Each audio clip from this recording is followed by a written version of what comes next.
Hoje aconteceu uma audiência pública em processo relativo ao povoado Cabeço, no município de Brejo Grande. Vamos saber mais com a Jéssica Cruz. É isso, Jéssica, querida. Seja bem-vinda. Oi, Jéssica. Boa tarde para você, por favor.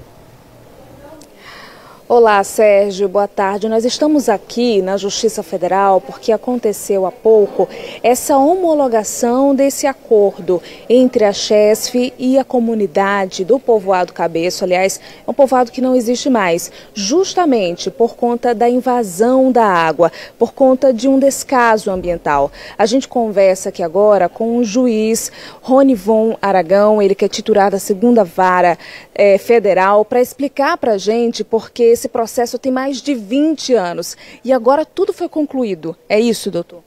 Veja, 20 anos porque esse processo ficou paralisado de 2003 a 2009 por conta da necessidade de o Tribunal Regional Federal em Recife definir se a competência para processá-lo e julgá-lo era da 2ª Vara. Então, 6 anos de atraso, primeiramente por conta disso. Eu assumo esse processo em 2008, 2009. E aí, quando assumo esse processo, 2008, 2009, eu tenho que, com a decisão do tribunal, dizendo que a competência era da 2ª Vara, tendo que instruí-lo. Ou seja, o que é instruir? Mandar citar os requeridos, eles vão produzir as defesas deles, as defesas têm que ser juntadas aos autos, têm que ser analisadas, e isso demora um tempo, porque há os prazos.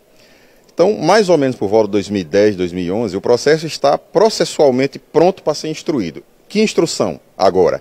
A instrução relativa à produção da prova pericial.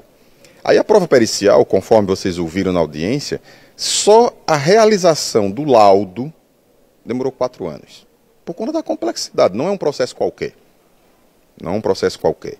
Então, você vai pensando, 2010, 2011, mais 4 anos. Depois disso, no caso desta ação de indenização que os antigos moradores moveram contra a Chesf, com a perícia feita nas 2 outras ações civis públicas ambientais, nós tivemos que trazer essa perícia para este processo indenizatório e instruí-lo em que fase agora? Na oitiva das pessoas. Nós temos que ouvir as pessoas.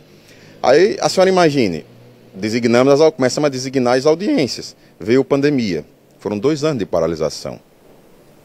Como é que faria uma audiência com 200 pessoas? Não tinha como, né? Então, 2 anos de paralisação. Quando encerra o período de pandemia, 2022, por ali, a gente retoma a instrução, mas quantas pessoas seriam ouvidas? Em torno de 80 pessoas a serem ouvidas. Então não é um processo qualquer. Ouvimos, finalizamos a instrução, julgamos o processo ano passado, condenamos a Chesf, uma indenização, um total que daria em torno de 44 milhões, né?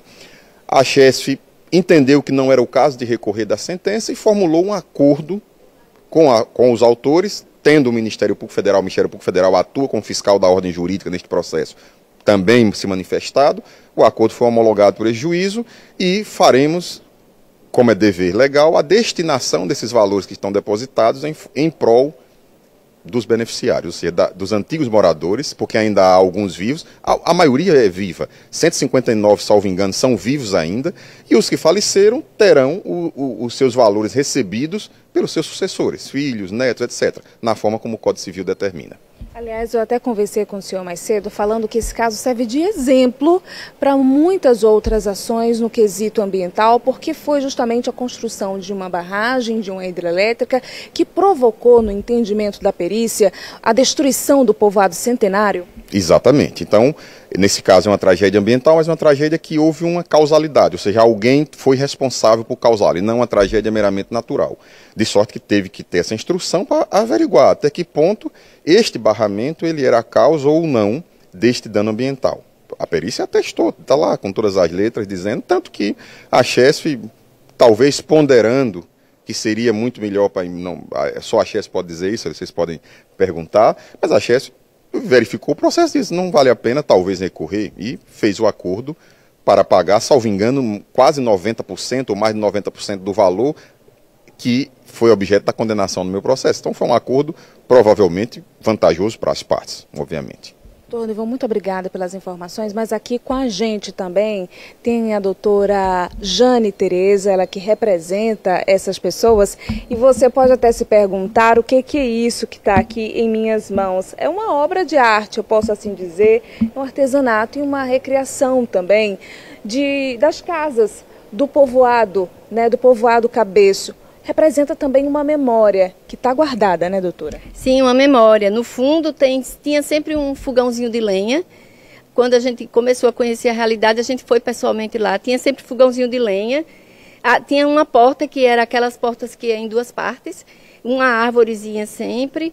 E aí, na frente, sempre tinha uma árvore também. Tinha um banco que as pessoas se reuniam, porque era uma comunidade centenária, uma comunidade que vivia em harmonia.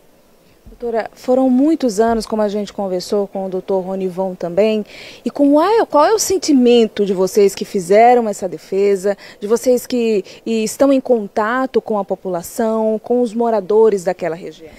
Um sentimento de que foi feita justiça, de que necessariamente a justiça é feita por homens, e foi feita justiça, e que a gente precisa continuar tendo esperança que em situações como essa vão ter homens de coragem, porque só pessoas de coragem podem dar as decisões que vão interferir na vida de todo mundo. E aí a gente teve vários atores processuais, inclusive o doutor Ronivon, que numa decisão de 200, nesse caso desse processo, tem 212 folhas a decisão, onde ele pontua tudo. Inclusive, por exemplo, cita seu Pedro dizendo que precisou enterrar a mãe 2 vezes. Por quê?